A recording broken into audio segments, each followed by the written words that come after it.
Ketika Tuhan menghapus air mata kita. Wahyu 21:4.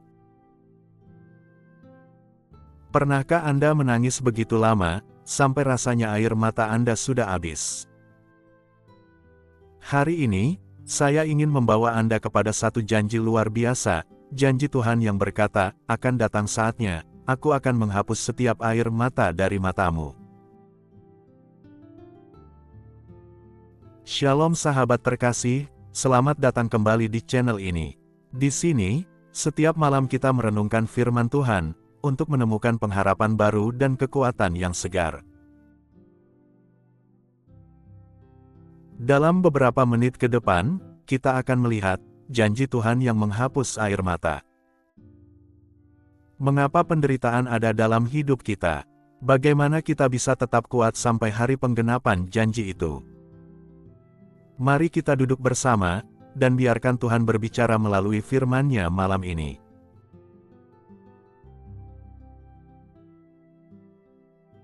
Ketika Tuhan menghapus air mata kita. Wahyu 21:4. Dan Ia akan menghapus segala air mata dari mata mereka, dan maut tidak akan ada lagi, tidak akan ada lagi perkabungan, atau ratap tangis, atau duka cita, sebab segala sesuatu yang lama itu telah berlalu. Isi utama renungan. Realita air mata di dunia ini. Alkitab tidak pernah menyangkal bahwa dunia ini penuh air mata. Sejak manusia jatuh ke dalam dosa, penderitaan menjadi bagian dari hidup. Kita kehilangan orang yang kita cintai, mengalami sakit penyakit, mengalami pengkhianatan, bahkan merasa doa kita tidak direspon. Tuhan Yesus sendiri pernah menangis di kubur Lazarus, Ia meneteskan air mata. Walaupun Ia tahu, sebentar lagi Lazarus akan dibangkitkan. Itu artinya, Tuhan memahami tangisan kita. Janji pemulihan total. Wahyu 21:4 adalah gambaran tentang surga yang akan datang. Sebuah tempat tanpa air mata, tanpa rasa sakit, tanpa kehilangan. Ayat ini bukan sekadar kata-kata indah, tapi kepastian bagi setiap orang percaya. Yang menarik, teks aslinya menyiratkan bahwa Tuhan sendiri, bukan malaikat, bukan orang lain, yang akan menghapus air mata itu. Bayangkan tangan penuh kasih Tuhan Yesus, menyentuh wajah kita, menghapus setiap tetesan air mata, dan berkata, sekarang semuanya sudah berakhir, tidak ada lagi penderitaan. Mengapa janji itu begitu penting? Karena hidup di dunia ini seringkali membuat kita merasa lelah. Ada orang yang setiap malam menangis diam-diam di kamar, ada yang kehilangan harapan, bahkan ada yang mulai bertanya, Tuhan, apakah Engkau benar-benar peduli? Ayat ini mengingatkan kita, bahwa penderitaan itu sementara, tapi kemuliaan yang Tuhan sediakan itu kekal. Ilustrasi kehidupan. Bayangkan seorang ibu yang anaknya sakit keras. Ia menjaga siang dan malam, hampir tidak tidur, matanya sembab karena menangis. Namun suatu hari, dokter berkata, anakmu sudah sembuh total. Seketika semua rasa lelah hilang, berganti sukacita yang luar biasa.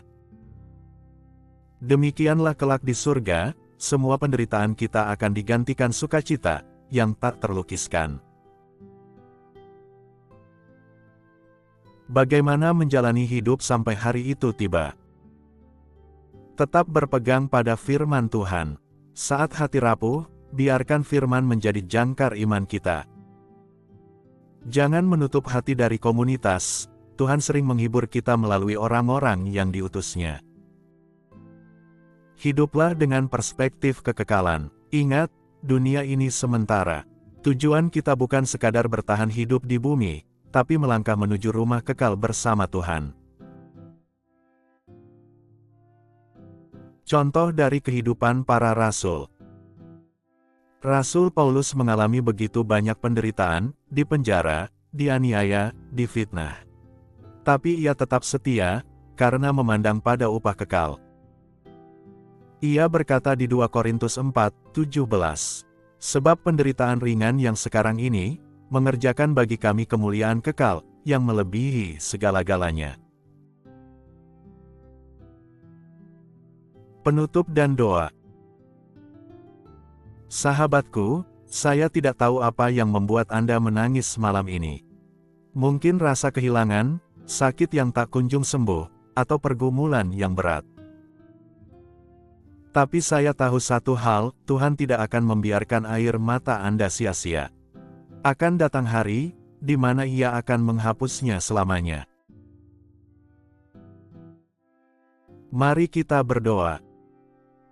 Tuhan Yesus, Engkau tahu setiap air mata yang jatuh dari mata kami. Engkau tahu rasa sakit, kehilangan, dan pergumulan yang kami alami. Hari ini kami mau mempercayai janji-Mu, bahwa akan tiba saatnya Engkau menghapus setiap air mata kami. Kuatkan kami untuk tetap setia, sampai hari itu tiba.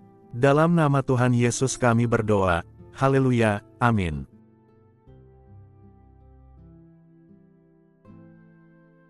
Jika renungan ini menguatkan Anda, bagikan kepada seseorang yang sedang berduka atau kehilangan. Jangan lupa subscribe dan nyalakan lonceng notifikasi, supaya Anda tidak ketinggalan renungan setiap malam. Tuhan Yesus memberkati.